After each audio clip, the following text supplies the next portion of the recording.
Now that the Hedge Knight is out and I've watched it twice and went back to the novella, I have a few thoughts. I will be trying to drop a video each week for each episode, and look at me being on time.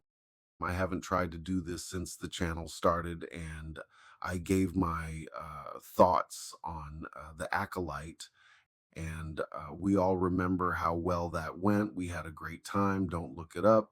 Now, like everyone is saying, this is probably the most faithful adaptation so far. Game of Thrones season one is up there as well.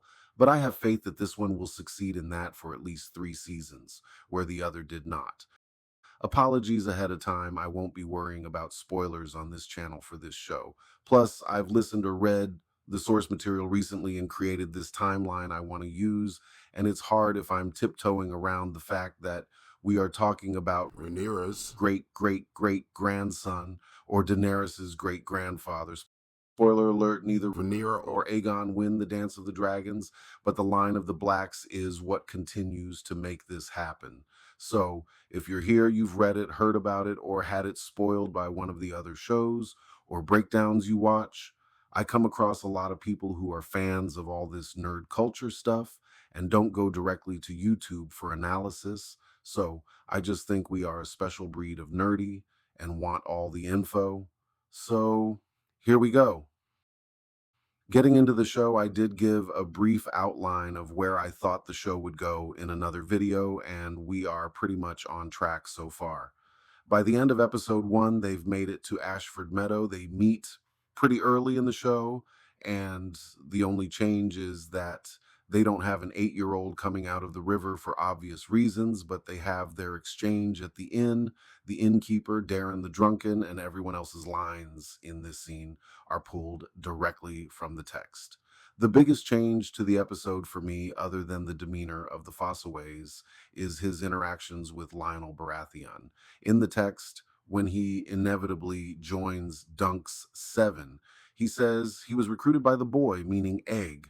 In this case, it looks like he and Dunk will have enough of a relationship that he will be able to ask him himself, or at least he won't need Egg to make the introduction and plea unless Lionel was drunk enough that he won't remember Dunk in the morning and they have to do it all over again. But we already see in the upcoming scenes from the teaser trailer for the rest of the season that he joins Lionel's side in the tug of war game they have. Other than that, in this part of the short story, he has at least priced his armor with Steely Pate, who has been cast, so we will see him soon. But they saved that for later, focusing on the fact that he couldn't get in touch with Manfred Dondarrion to even vouch for him to know if he can participate in the tourney or not. So I assume he'll try to find one or two more people in the next episode before he goes back to tell Plumber that he could not find someone to vouch for him, and then we'll get the Baelor and Maekar interaction that sets him up to participate. Other than that, though, I'm pleased with the way the show is setting up so far. We didn't get a barrage of jokes to make it seem lighter and funnier than the other shows. The text just is, so it comes through. Aside from Ira Parker setting us up with the theme music of Game of Thrones in the beginning, only to cut away to Dunk taking advantage of that area under the tree. Hopefully that's not a public sleeping tree. We also got a half-man joke, which is what they called Tyrion, the imp. But this time, it meant half-man, half-giant to describe Dunk. Stefan Fossaway seems to be a lot more of a rude, jerky dickhead than he is in the books. In the books, he is just opportunistic. In this show, he seems vindictive and mean.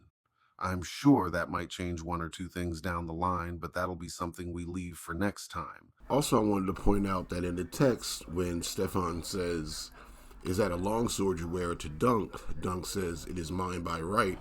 And I always thought that it was a weird thing for him to say, because he wasn't really knighted and all this stuff like that. So he's picking the wrong verbiage to kind of tell people when they ask him questions.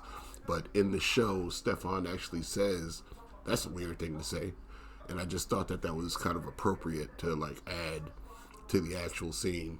We end up with Duncan Egg sleeping under the stars, noticing the shooting star that will inevitably be painted on his shield by the puppeteer Tansel.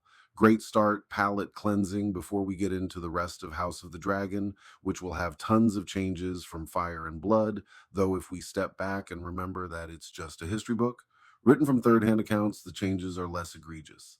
Except for poor Mailer, those damn toxic butterflies. Like and subscribe for more A Song of Ice and Fire content.